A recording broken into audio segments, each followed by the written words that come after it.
On a social front, I'm just another volunteer, Right. working with a lot of families and Mm-hmm.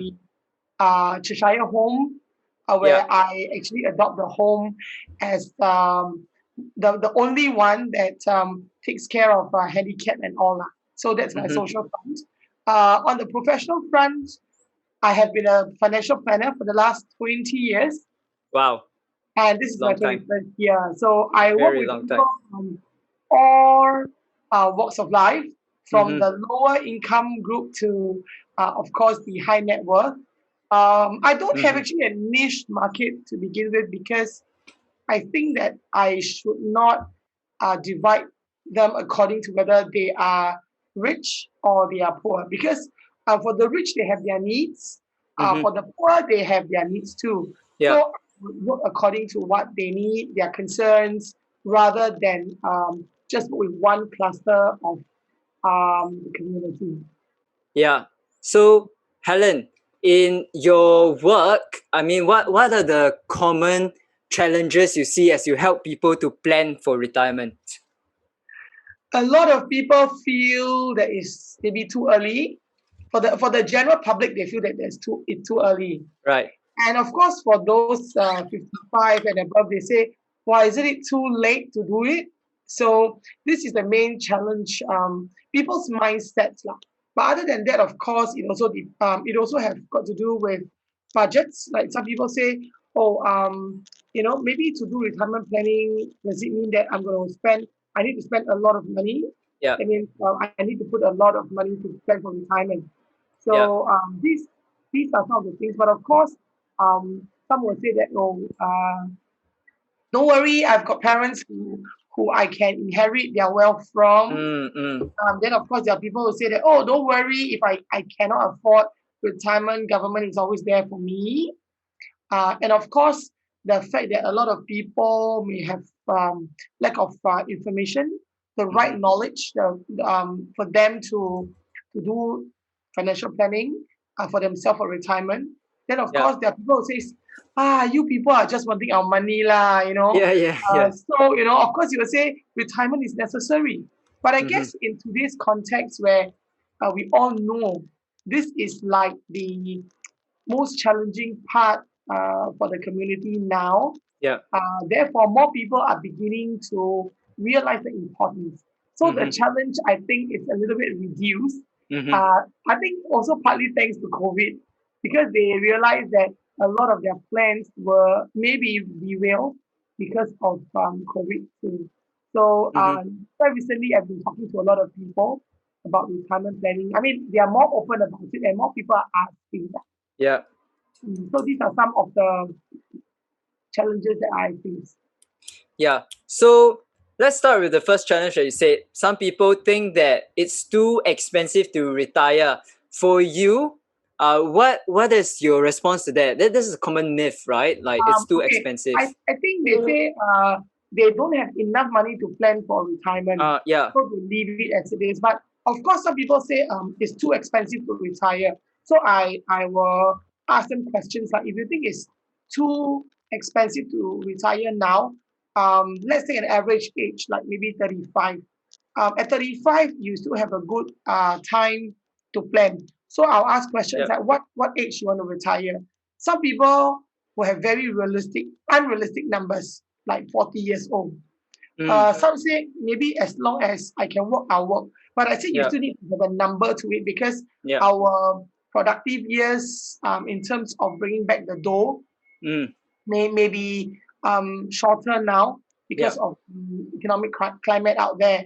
So Mm-hmm. I'll tell them, so what is a realistic number? So some says, or maybe 55, when I start taking my CPF out and all. So of course Mm-hmm. I will do calculation for them to say that, oh, based on your current salary, with inflation and with, maybe no pay increment after a certain age, and Yeah. with the economic climate, maybe, you even have to take a pay cut. So from Mm, today, like you're 35 up to 55, how much are you bringing back? What are your commitment now?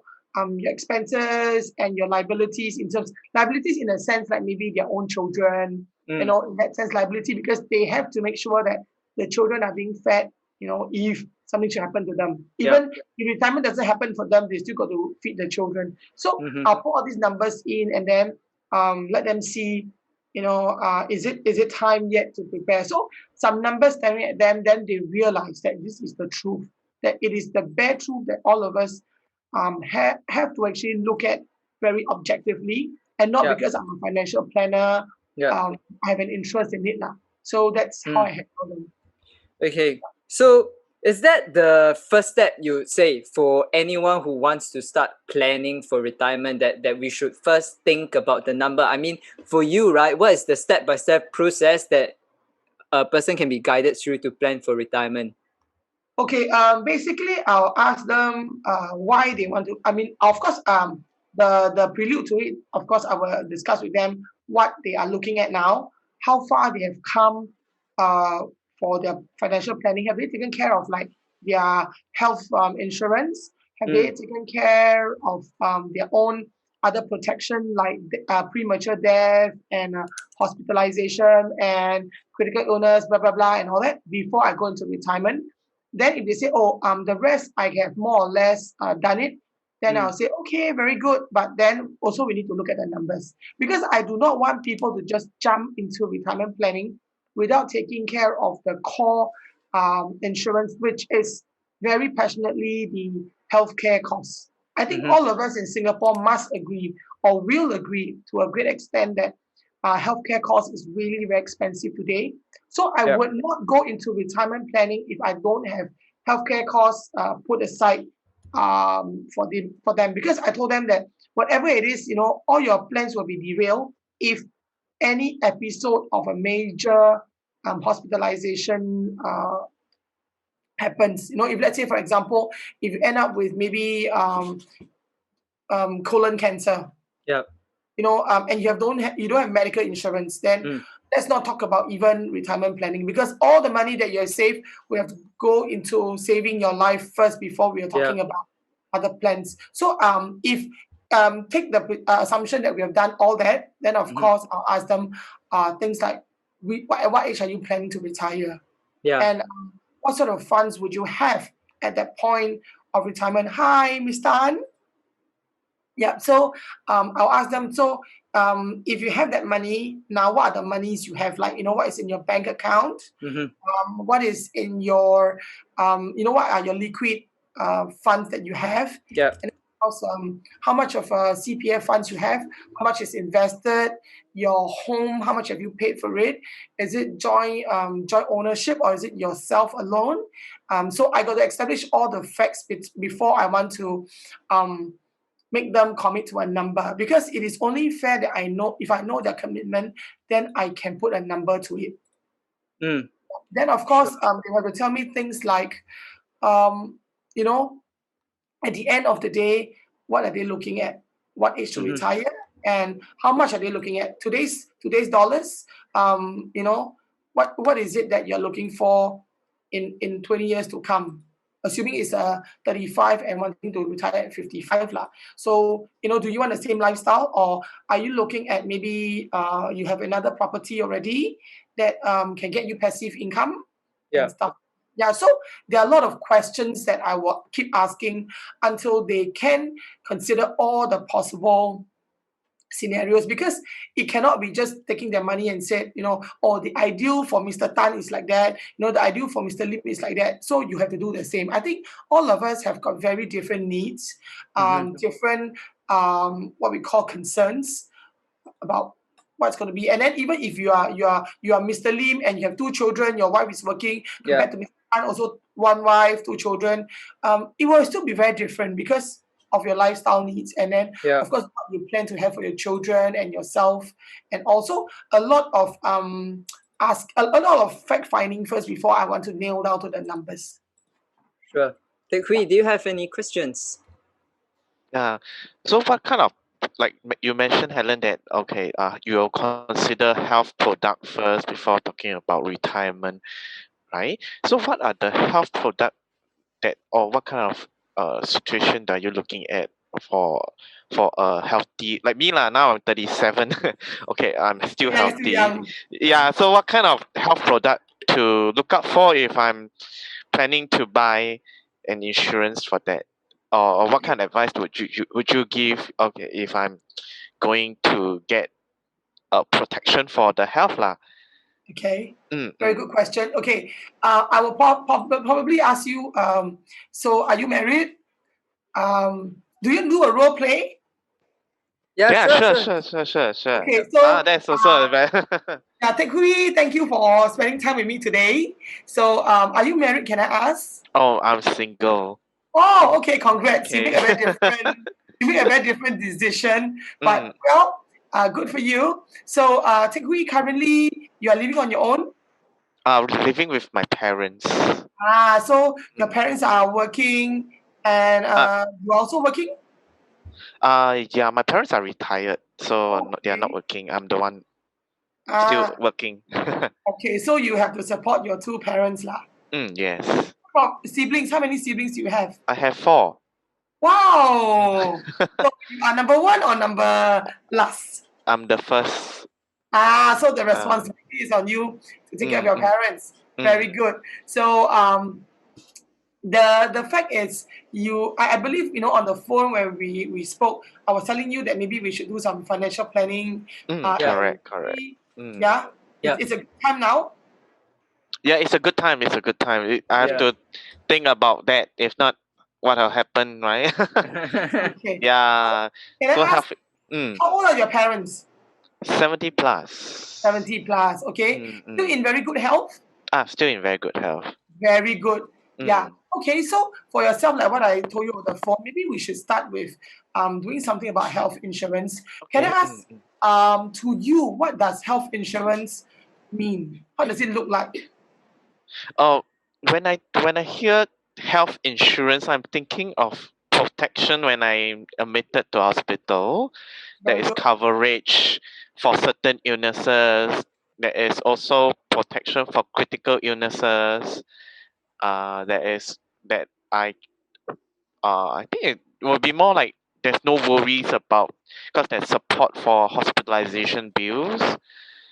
Covered. There is also payout when you are unable to work. There is also policy about disability when if I become disabled, then there is certain policy that will come in to help. There is also terminal illnesses, cancer and things like that. I think more or less it's like that lah, from what I know of Wow. that. I think you are pretty knowledgeable about insurance to begin with, Yeah.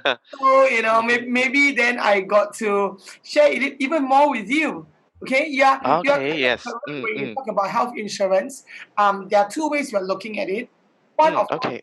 hospitalization. So Hospitalization. imagine, let's say, maybe the doctor tell you, say, after you see the doctor, he says, I've got some, nagging problem with my tummy, and I have been feeling bloated for some time now, and all that. And then the doctor said, Teck Hui, I think maybe let's go for something more in depth, like let's go for more thorough check. And you say, okay, let's go. And then after that, the doctor said, oh, I think you have got some problem with your gastric, you have got some gastric problem, and maybe we probably need to do endoscopy and colonoscopy to also maybe make sure that it's not a very big issue. So now let me admit you to the hospital. Okay, so you come with a bill. In the end, everything done. 2 days later, you get discharged, and the doctor said, Teck Hui, very lucky for you.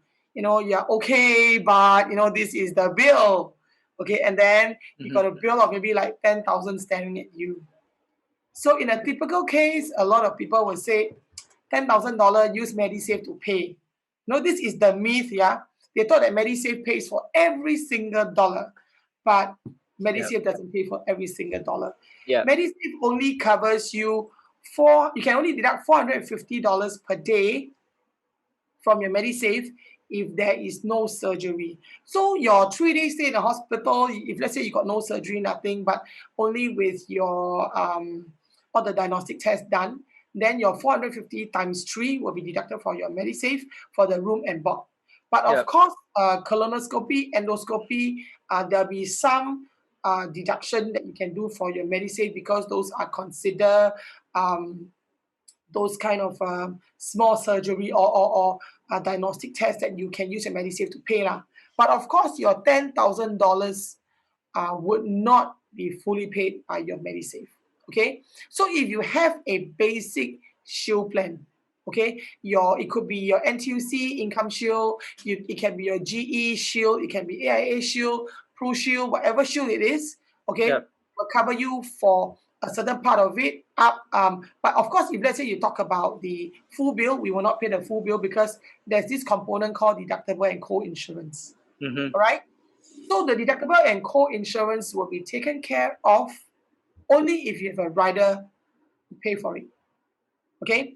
So in that case, basically, you are right in the hospital expect. Okay. And of course, you mentioned about things like what if you're diagnosed with a terminal illness, or Yeah. if you have a total permanent disability. This is then another group of insurance that we're looking at. The disability part of the insurance, where if let's say someone decides to drop a mahjong table from the block and hit you, there goes, you know, you got to be Yeah.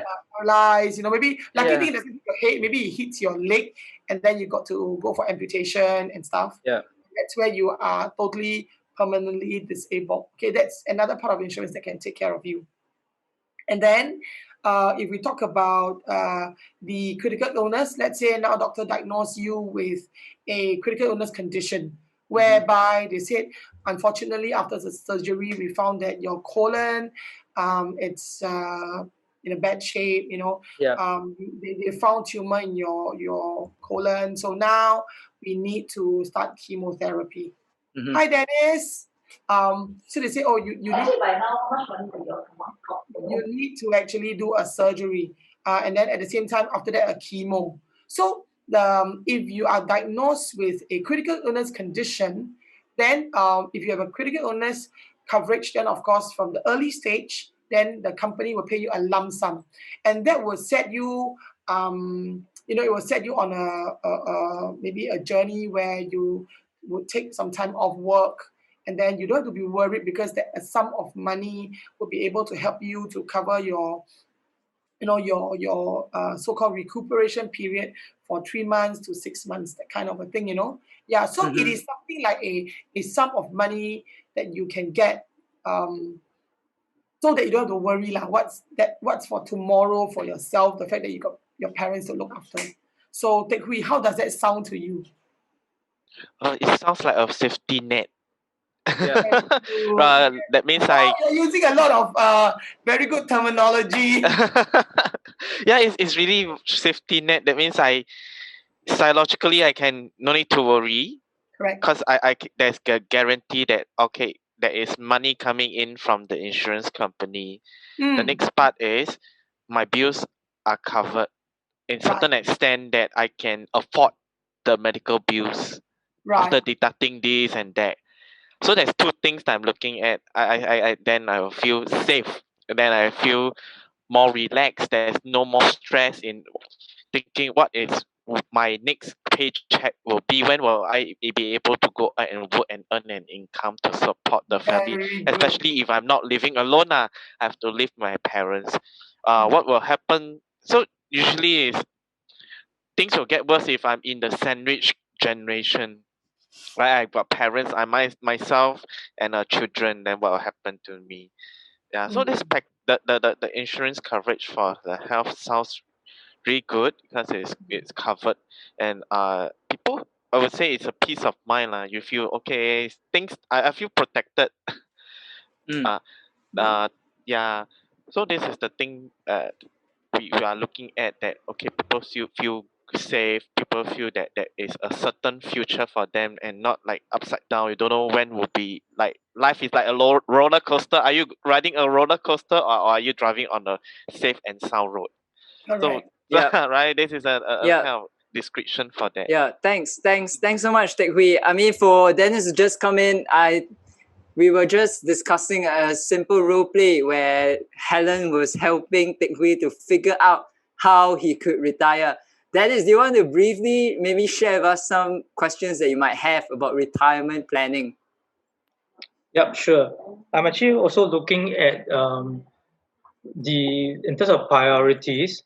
For Right. example, just now you mentioned about critical illness, you mentioned about hospitalization. Then Mm. I'm also thinking about lifestyle. I'm thinking about endowment for future rainy days.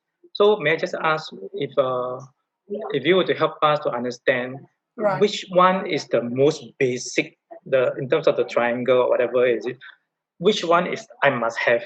Then A next must. we go up to the whichever that is good to have or Yes. nice to have. Yeah. Correct. The very, very basic, when I sell to all my clients, the first thing is I want to see that they have got medical insurance. If you don't have medical insurance, then I am very reluctant to sell to you any other policies because to me, it's medical costs may be the one that's going to make the whole thing topsy turvy. The other planning's out of control if you do not even do your medical insurance because the fact that your medical insurance you can firstly use your part of your medisave to pay, and of course with a rider and all you got to come up with some cash.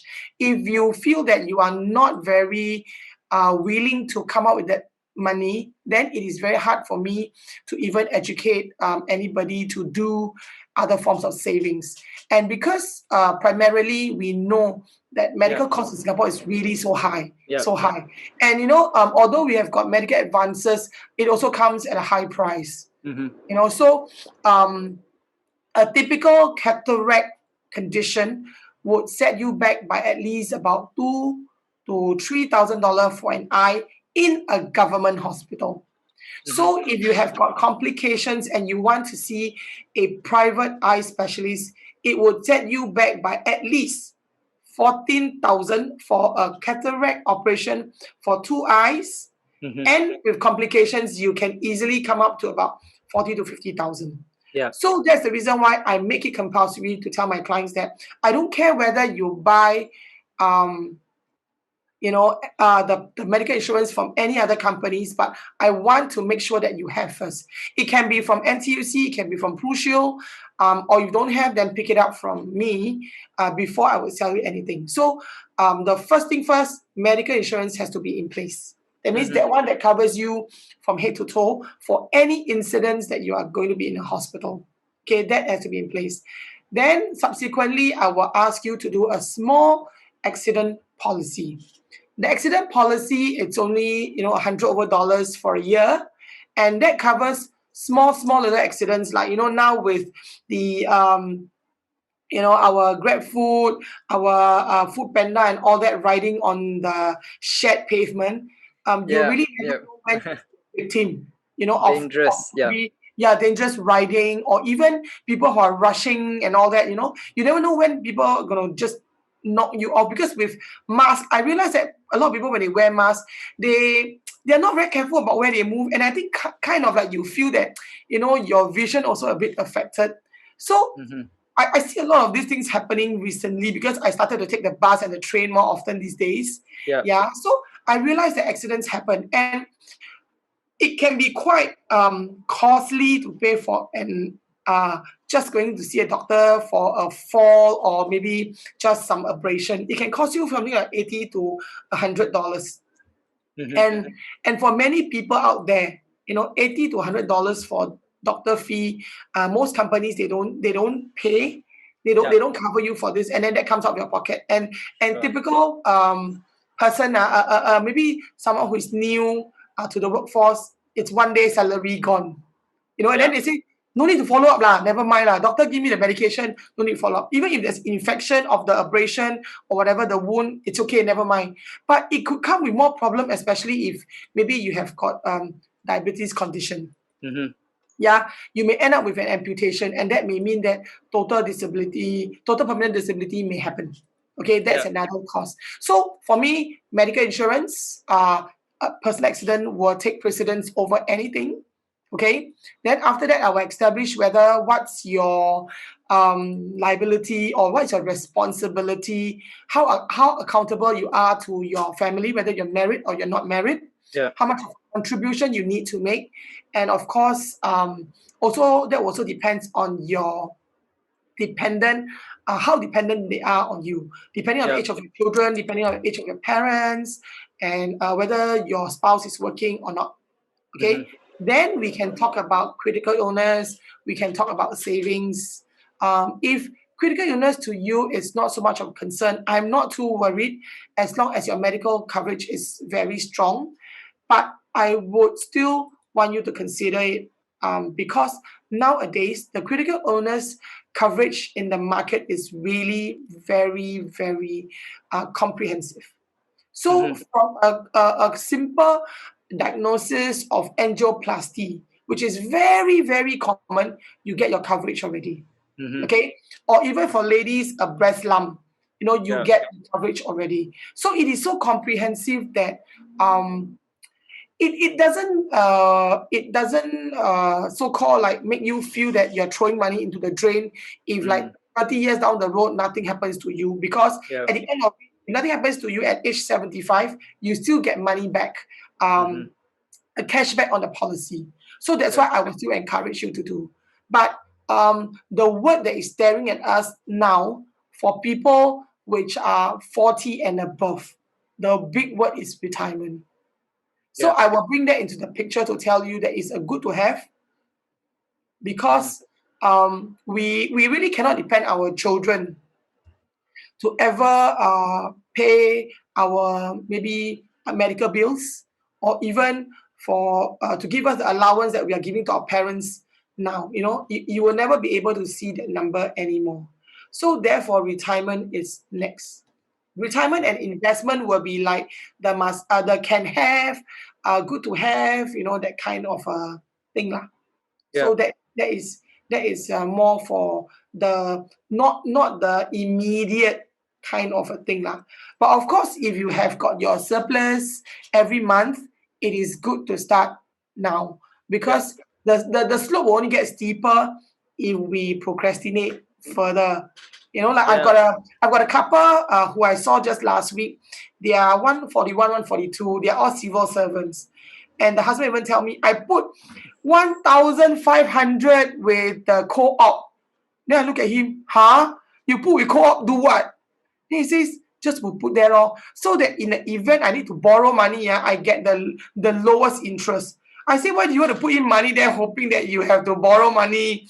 That kind of thing. So we talk about it all that. Then he finally says, okay, then it sounds good that maybe the money is better put to retirement planning. So then he part with 3/4 of it to do retirement planning lah. So it is educating the client what they really need, instead of us telling you what you want. It is better for you to see the light, because I think then that gives you more reason to do it. Because I'm the last person who wants to do anything for my client, especially retirement, and then halfway they break the policy, because to me it is a lot of money wasted. So the reason why I'm able to remain in the business for the last 20 years, that's because I'm very careful about how I plan my clients' money. And of course, when my clients, some of them, especially COVID time, they said, oh, we are worried, I want to take money out, do this. I'm a person who is very sticky. Okay, I will question my clients, why do you need to take money out? Tell me why. If your reason is not good enough, I'm not going to let you withdraw money from your policy, because I want them to know that at the beginning, your commitment was to save until you're 55 or you're 45. Why do you want to take out the policy when you're only 40? Is there a reason? Is it because you're in really bad financial shape? Then let's work the numbers. How much you really need? Why do you really need it? Yeah, are there any other options? That kind of thing. So that's why I say I'm very sticky, because I make sure my clients stick to their commitments. Because I'm here to go walk the journey with you, and all the more you should do something for yourself lah. Sure. Does Yeah. that answer Thanks. your question, Dennis? Yep. So you're saying in a way that seems like those who have missed 40 have missed the boat lah. Not really. Not really. So I'm just wondering, for those that have passed their 40 or 50 or 60, what could be, because just now you also mentioned that for those who do this kind of retirement planning, Right. is that don't take it out at all. It has Yes. to be there until it meant for that purpose. Correct. Yeah. That's So that's my advice to my clients. Mm. But of course, Mm. if really you have to take it out for any reason, then Okay. if the reason stands, of course I will support you. But of Okay. course, at the end of the day, you still have a very ridiculous reason, but the money is yours, you want to take out, I still cannot stop you. But as Sure. a Sure. financial advisor, I think my job Yeah. is to ensure that you remember what you actually did Yeah. the plan for. So Yeah. I actually follow up my clients very closely. I do review for them to Yeah. refresh their memory about what they actually committed. Yeah. I'm just wondering, Helen, can you just share with us what could be a minimum amount I need to put in to see a change in terms of getting it down the road? For When example, you could say be like how? Yeah. when you say a minimum sum, are you talking about a minimum monthly sum or a sum that we should be looking at the end of the journey? Yeah. You are the expert. Maybe Okay. you are the yeah. Yeah, For yeah, us, and sorry, and Helen, maybe I just add on to that question as well from Dennis. So I think for us, right, a lot of the elderly that we work with, right. 50 to 60 years old, they Hmm. might be women who have retired or not worked for very, very long times in their life. So their CPF monies are also limited, which means that in the end, the CPF life payouts will also be low. What are some Very. actions that they can take at this moment to ensure that they have money to die instead of having the situation where they run out of money and they are not dead yet? So this is to put it very crudely. This is the fear that many old people have. Like, I don't have money to die. Yeah. Okay. Okay. Maybe I'll answer Dennis' question first. Okay. In today's context, if let's say whatever income you're looking at, okay, we should very ideally plan for the same dollar when we retire, at least at the age of 65. Okay, that means if you're earning like $5,000 today, ideally you should have $5,000 when you are 65 because of inflation. But ideal is ideal lah. So some people say, wow, you ask me to save so much money now, I'm already 35 leh. Then you ask me to save so much money until I'm 65, 30 years. Then how I got no money by then. So I will ask them, I'll do an income expense ratio with them, how much they spend, how much they earn every month. So do you still get your $2 chicken rice that you got when you were a child? Now you don't get it anymore. So how much is the chicken rice now? $2 when you were a child. Now you probably pay $3.50 for it. So in that same light, are you telling me that when you're 65, 30 years later, the chicken rice would be cheaper? It cannot be. So I'll tell them that kind of I will really bring back reality check for them so that you understand. But of course, I know it is not going to be easy because if you earn $6,000 today and you have to save $6,000 for, I mean, you want 6,000 at that time, it means you can actually think that, you're going to save like what, three-quarter of your salary now. So I tell my clients, don't worry about the amount that you're going to save now, at least start somewhere. So a good amount to start now will be maybe 300 to 400 a month. Okay, very, very bare minimum. All right. So you save it for the next 15 years. At least you got some money. So along the way, when you actually have your salary increment, or maybe you have your bonus, then you want to use that as a yearly amount to top up on what you are doing now. Because I do not want a situation whereby you got to stinge and not have a good meal for your family and yourself just because you got to save like $1,000 with me. One of my clients who started with me when she was 21, after she graduated, she started with only $68.35 premium. Now she's paying about $4,000 a month for her premium. And she's very happy about it. She's so happy. She said, I'm glad I put that money aside. Now I know what I can have waiting for me. So she's now 40 years old. Just imagine 21 until now 40 years old. How much have she amassed already? So it is not how big you put in today, but rather how comfortable, because it should be a number that you feel that you want to. But ideally, it will be the same dollar that you are earning today lah, because of inflation and all. Because you know that when we grow older, medical costs will also be there. You still got to continue paying your premiums for your hospital plans. You still got to continue servicing, like your utility bills. Utility bills cannot be any cheaper. Now government is saying that they're going to go up by 9%, that kind of thing. Your transportation bills, your cost of visiting the doctor for maybe your monthly chronic conditions and all. So these are things that we got to put in. Yeah. So a good number to start minimum is 300 to 400 a month.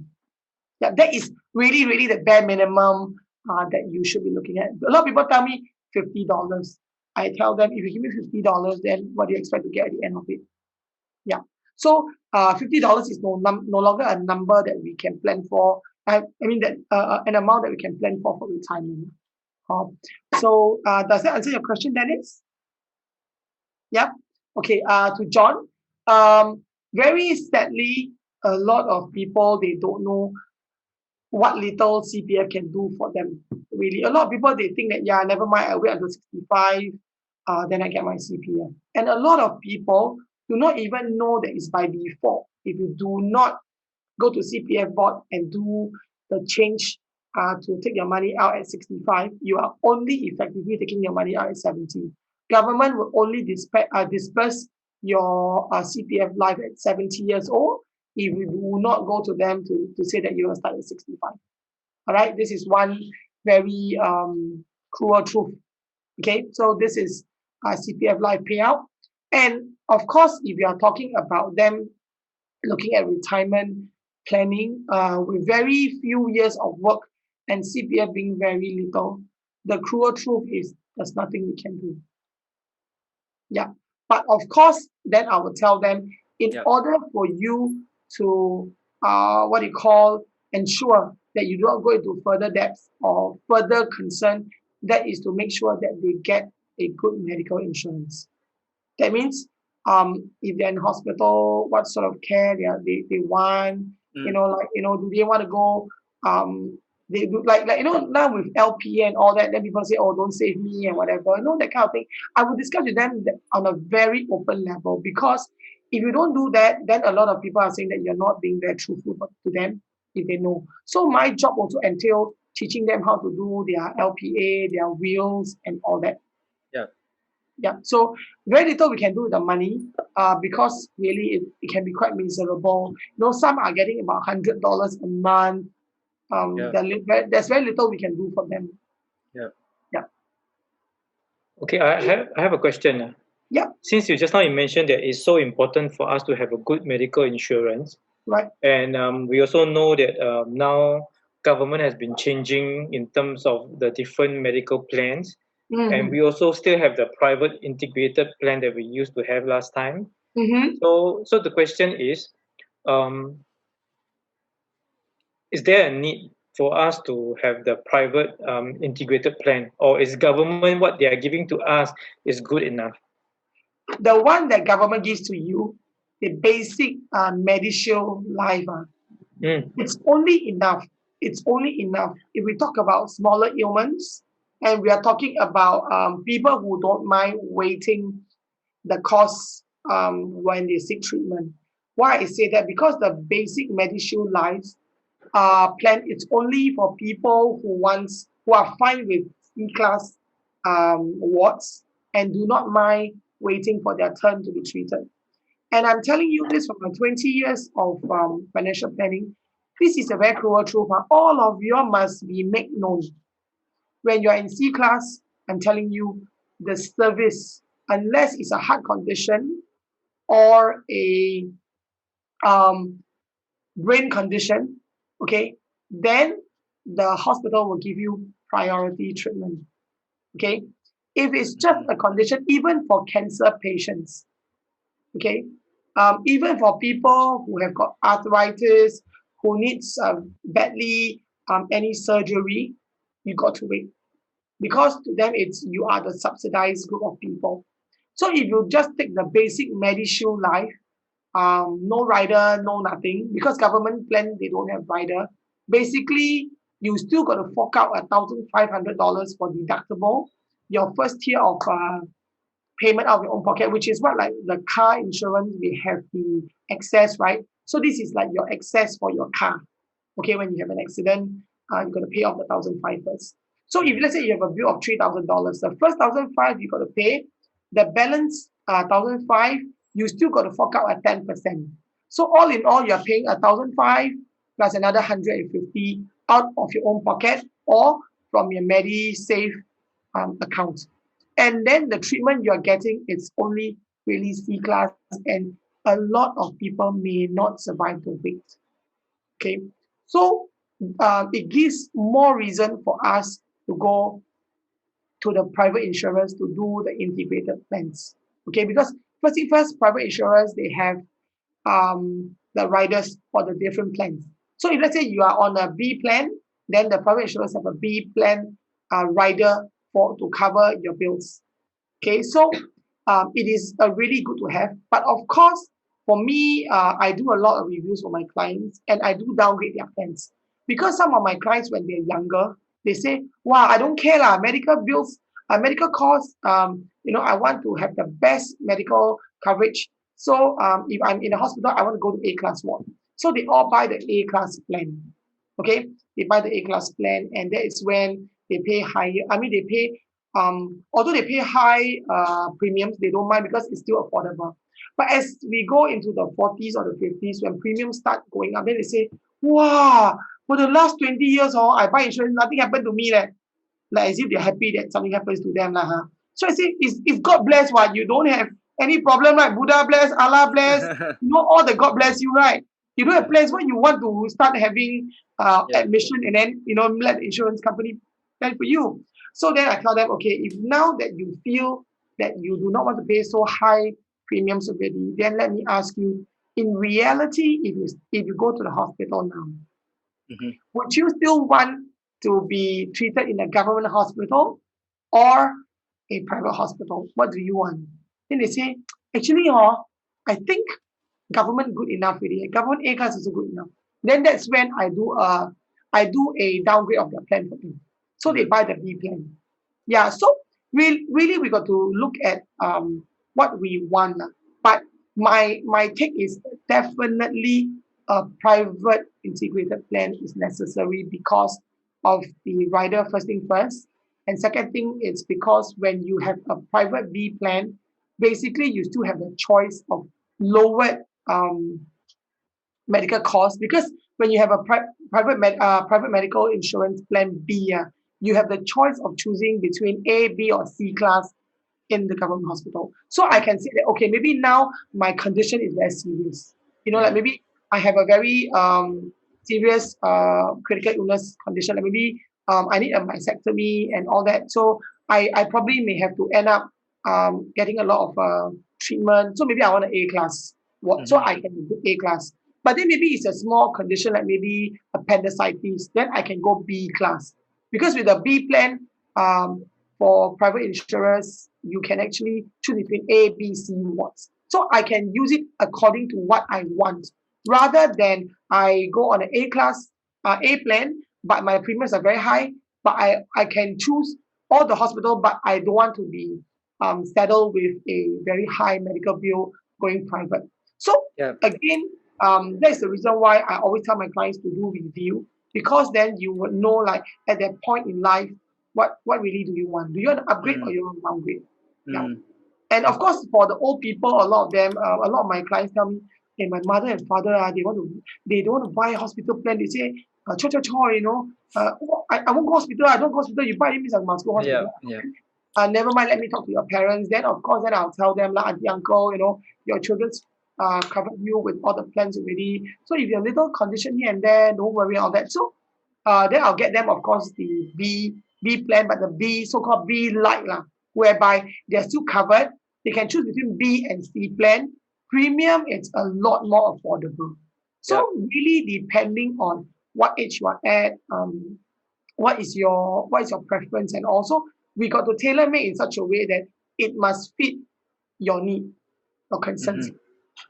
Yeah, I think that's important because many times when we buy insurance, um, after buying, we do not know what we buy, what we have bought. So just Yes, kind of like, oh, okay, I pay for the best, but because there's also some saying that right. even if you take the best plan, the private plan, Mm, anything happens to you, if you mm. go to choose in the private hospital, then your premium they will load you again next year. So what's the Okay, point? you are right to a certain extent, okay? It is very uniquely Singapore, okay, that by right we are not supposed to load your plan for any claims that you have made, okay? But the only company that is doing it is Prudential. Prudential has a clause in their policy that says that they exercise the right to adjust your premium according to your claims experience. Prudential is the only one. I have been seeing a lot of Prudential clients coming to me, um, you know, asking me how now. So I told them if your condition is still good, okay, if you are in the pink of health and you've just done your medical checkups and all that, if you want to change insurance, then you can still have a chance. But if not, then if you start having your maybe chronic condition like maybe gastritis lah, or maybe you have your sinus lah, then please don't change. Stay put and just bear with the extra if you have ended up with a condition lah, because their premiums are up like by 20% if there's a claim. So it can mean a lot in later years because like maybe when you're 60s, 70s, and then your premiums you're looking at about maybe $2,000, 3,000. And 20% minimum means another what, $600, $800. So Prudential is the only one that can do it, but the rest, whether it's Income Shield, GE, Shield and all that, no. Yeah. So that is one thing that we are looking at for our clients, because the medical cost shouldn't be the reason why it derail your other plans for retirement and even for investment. So take care of the medical plans, and then the rest will be in place lah. Because if not, you're gonna end up wiping out your whole savings for whatever future needs just to make good the payment of the hospital bills. That's why I keep stressing that you just need your hospital plans to be in place. Yeah. So thanks for that, Helen. I think the principles you shared are very important, right? So the first component is the healthcare. Then after that is the small little accidents policy. Then after that, we need to know what we need, right? We need to know our responsibilities to our parents or our children, our contributions to, let's say, society. And then we need to know what we have. We need to know the assets that we have. And then after that, you mentioned about looking at things like critical illness, and then later looking at things like retirement planning through things like investment. So are there other principles that you wanted to share beyond this? Well, there are a lot of things that we got to look at also in terms of taxation. Okay, because a lot of people say, never mind lah, when I'm old already, then I got a lot of money waiting for me there and all that. Then again, I ask them, how are you going to take out the money? Because we are still tax liable. Even if your insurance proceed, you still need to, it's considered as income for the year. So how do you plan it? So I also do that for my clients. Then of course, in terms of legacy planning, how you want to plan. And if let's say you're a business owner, then do you have plans like your key man insurance, your buyout in case let's say you were to go before anybody takes over your business? How do you do all that? So these are things that I also tell my clients to inbuild into their planning. Because if you don't take care of the taxation part and when you retire, then what happens? You're going to take out the whole lump sum. Some people say, oh, never mind, I prefer to see a lump sum. So when the lump sum comes out, you're heavily taxed. Then what's the point of saving all the years and then you get one-time tax on your payout? So I'll teach them how to apportion their Mm-hmm. proceeds from insurance so that they kind of escape tax really legally, no illegal stuff involved. So Yeah. they can plan their retirement very happily without Yeah. getting taxed on that amount. Mm-hmm. Yeah. So there are different consideration that I put in when I do all this planning for my clients. So I'll tell them like at 55 you get what your money. Then for 55 and 65 you got no money from your CPF. Then what should you do? How can you do it better? And then at before 65, even at 62, you can have another lump sum if you plan your finances properly, your retirement and all that properly. And then Mm-hmm. what are the plans that are good to go with this flow? Then at 68, you can get some money. At 70, you can start another payout and all that. So we time it in such a way that with longevity, we don't have to worry about no money because now the current stats stands at 85 for men, 88 for women. So Yeah. if let's say you start taking out your money at 65, your whatever money, or 55, you take a lump sum from CPF, then what's next? Then the best thing people say, never mind, law, we sell house. You don't have to buy a house. You don't need a roof. Yeah. You know what I mean? You cannot be staying at the bridge. You cannot be staying under the bridge. Yeah. So that kind of things happen. So I tell them, you don't have to sell your house. If you got a big house, Yeah. how you can use passive income to help you, like renting a place, renting a room and all that. So I let them see the reality of things that, when you handle a big sum of money at a certain age, it's also very scary because a lot of people, I've got a client who retired some 4 years ago. He's got a big lump sum of money. He was lost. So I told him, don't take up, put it inside CPF. He tells me, why? Lump sum, very attractive. I said, what are you going to do with lump sum? You're going to go to the casino? Or you're going to do Yeah. horse betting? Or you're going to buy Toto with the money and hoping that you strike? No. So I taught him about portion money. And in the end, true to it, he needs some money along the way for his children's education. So he says, well, lucky I stay invested, I make extra money. So at least this money goes into my children's education. Seeing his three goals through uni and all that. So he was very happy. So these are things that I'm quite a bold person when it comes to telling my clients certain things now, because I feel that it's my duty for me to tell you the bare truth. And I got to be bold enough to tell you, and I got to be firm, because if not, then I'm not doing my duty. So whatever I've done for you, it's as good as like you didn't even begin doing it in the first place. Mm-hmm. Yeah. So that's why there are many principles that we put in there. But of course, the customer has to be receptive and needs to understand our reason behind, our interest for you behind it. Yeah. Yeah. So whether you're talking about whether you're single or you're married or married with no children, there are many, many things that you got to look at, the principles behind why certain things are done. Mm-hmm. Yeah. Hey, Kui, do you have a question or comment? Yeah, I have. Is there any time? Yeah, Enough yeah, a time? few Yeah, minutes. Yeah. a few minutes. Yeah, so I'm wondering, like, we are talking about years. That means now I'm still able to buy an insurance. How about elderly? Because we're focusing on elderly. What would you recommend? If because I know that elderly at the age of 60 is too late. You can't really buy an insurance that is low Yeah. cost. You have to pay more. What's your advice for elderly, or even those in halfway towards elderly? What's your advice for retirement? Oh, Dennis. Then Okay, this is the same question.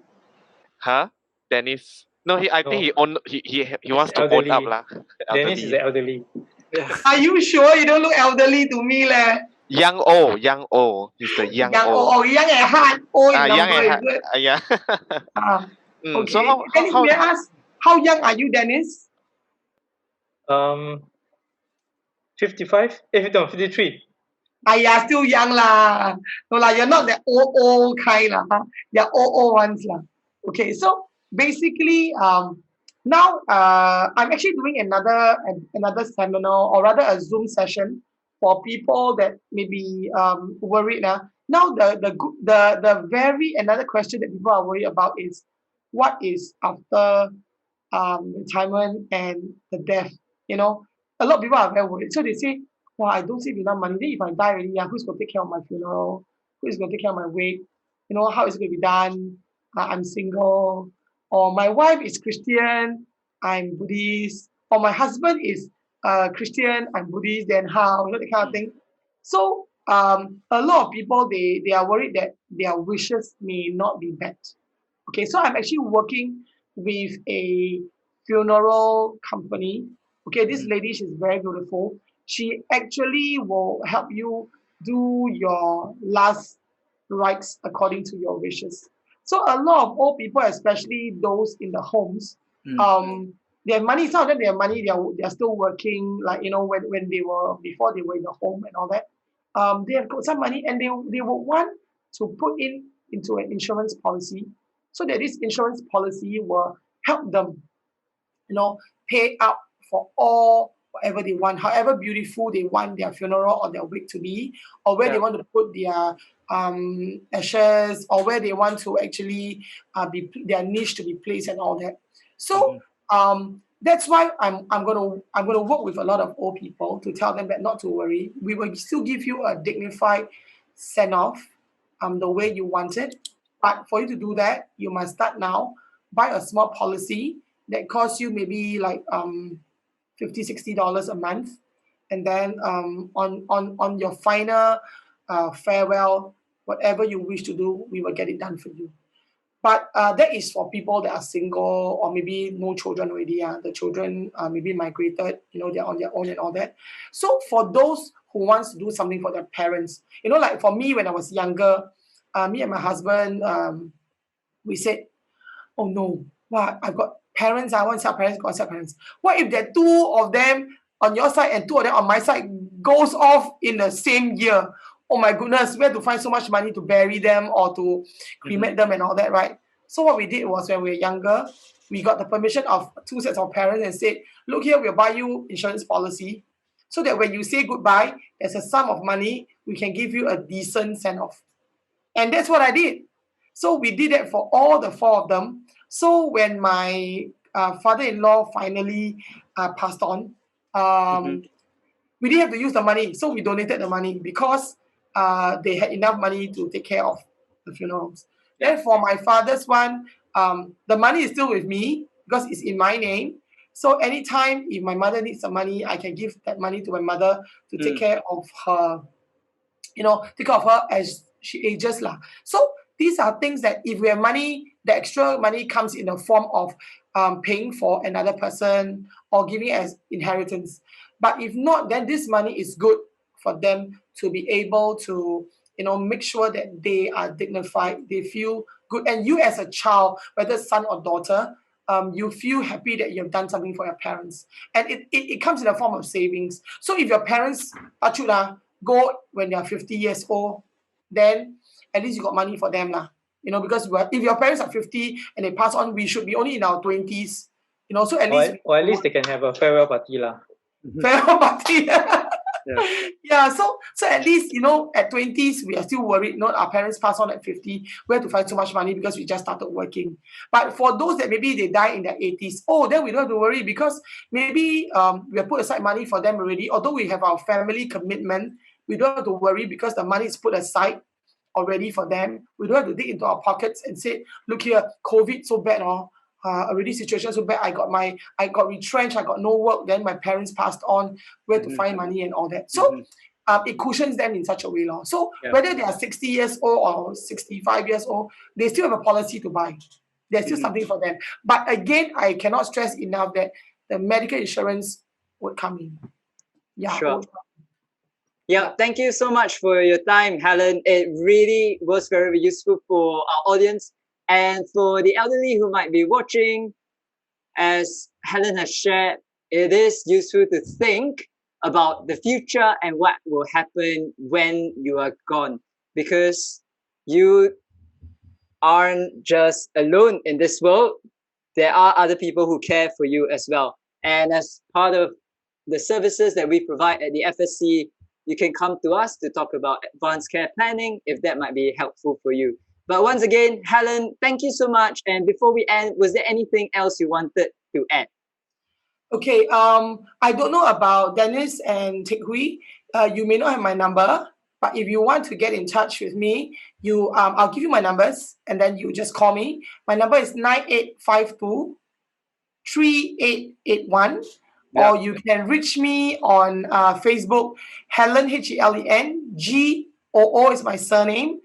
Teng is my last name. So you can search for me, knowing the work I do for the community, and of course, more about me, so that you want to maybe size me up first before you get connected with me. Sure, sure. Thank Yeah. you so much for your So time. thank you for listening in, and thank you to John, who make this session possible. Yeah. I look forward to more sessions Yeah. working together with all of you again. Thank you Yeah. so much, Helen. Thank you for the hour. Thank you. Goodbye. Bye bye.